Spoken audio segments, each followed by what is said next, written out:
This is Optimal Finance Daily, episode 317, Can I Retire Young? By Jacob Lund Fisker of earlyretirementextreme.com. And I am Dan, your narrator. I'm here each weekday reading to you from some of the best personal finance blogs on the planet. And if you are new here to the show, today's author might sound like one that you haven't heard from before, but actually I did read a couple of his posts a long time ago, like a year ago, in fact. The last one was way back in episode 30. But I have some more that I'll be featuring for you, starting with today, a popular post of his called Can I Retire Young? But before we get to it, I want to let you know that we are, of course, halfway through the month, which means in just a couple of weeks, we will be giving away another book to a random person on our mailing list. To be in that raffle for free, come by oldpodcast.com and simply enter your email address. That'll add you to our weekly newsletter where you'll also get some spreadsheets to help you optimize your life. And I'll give you a quick reminder about this at the end of the show as well. But for now, let's hear today's post as we optimize your life. Can I Retire Young? By Jacob Lund Fisker of earlyretirementextreme.com. The following generic question is a very common one when it comes to early retirement. It goes something like this, and you can adjust the number slightly. I am 30-something years old, and I have managed to save a few $100,000 or more. Is it possible for me to retire already? The answer is yes. Although extreme early retirement is still quite rare, there are more people out there that retired in their late 20s and 30s.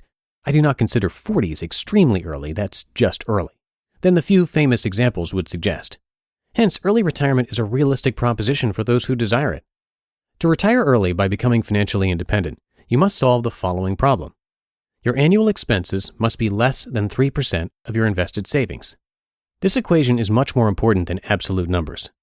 For instance, if you have $500,000 saved, but this is due to having flipped a house for a $200,000 profit and having earned a salary of $150,000 while spending $120,000 for the past 10 years, the equation does not hold because 3% of $500,000 is only $15,000, which is far from $120,000.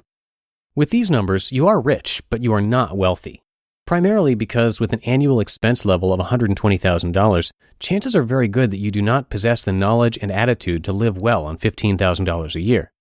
Now, you can solve that equation either by reducing your expenses or by working longer to save more money. The most common problem in solving this equation is to spend most of one's income like in the example above. This means that expenses are high relative to the income and that savings are low relative to their expenses, at least until you're at least 50 years old. In general, most people's expenses match to their income, regardless of how much they make. To retire early, you have to avoid this. This means living on much less than you earn. And living on much less is entirely possible. This is not done by a few cost-cutting measures, or even a great many cost-cutting measures. Cost-cutting, especially when it's done to something close to your heart, like say your lawn or your patio furniture, will hurt. Instead of downgrading, choose to live differently.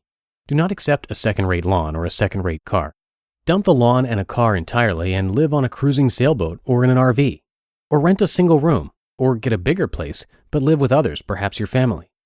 Travel the world by visiting your international friends instead of resort hotel staffs, though I'm sure they're nice people too. Develop an inexpensive but sophisticated taste. Here, you must be creative, and creativity stands in direct relation to your quality of life. Creative retirees do lots of stuff. Some hang out on their sailboat in the Caribbean. Some buy a house in Argentina. Some compete semi-professionally in their favorite sport. Some travel around.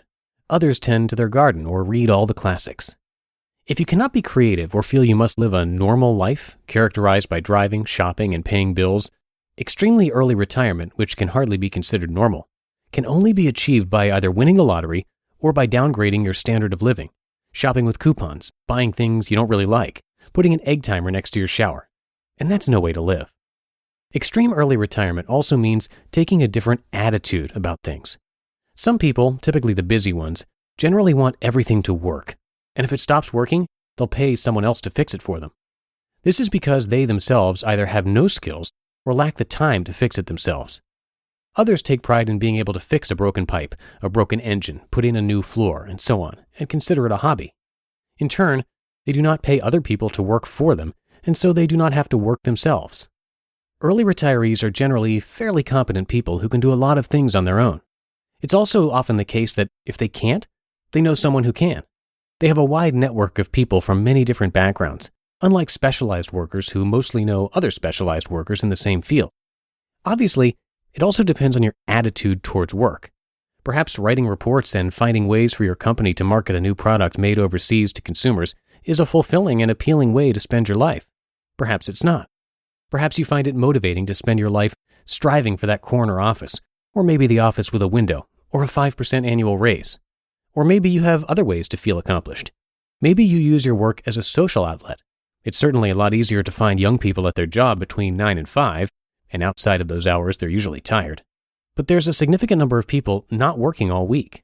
Not as many, but they are there. And no offense, they are generally more interesting people than the workaholics who only know their work and the current top 5 shows on TV.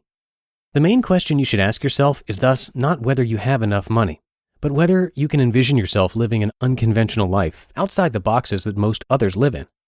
If this is the case, the money to do so can be earned fairly quickly.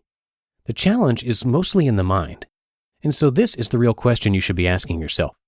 Can you be happy without doing what everybody else is doing? You just listened to the post titled, "Can I Retire Young?" by Jacob Lund Fisker of earlyretirementextreme.com. And one last time before I hop out of here for the day, we're going to be giving away another book to someone random on our mailing list before you know it. And if you want to be in the raffle and also get some helpful spreadsheets from us, all for free, simply come by oldpodcast.com and share your email address. That's going to add you to our free weekly newsletter, and it's a nice way to show your support as well for what we're doing here at Optimal Finance Daily. And that will do it for today's episode. I will be back with you tomorrow with a post from Leo Babauta from Zen Habits. So stay tuned for that on Wednesday, where your optimal life awaits.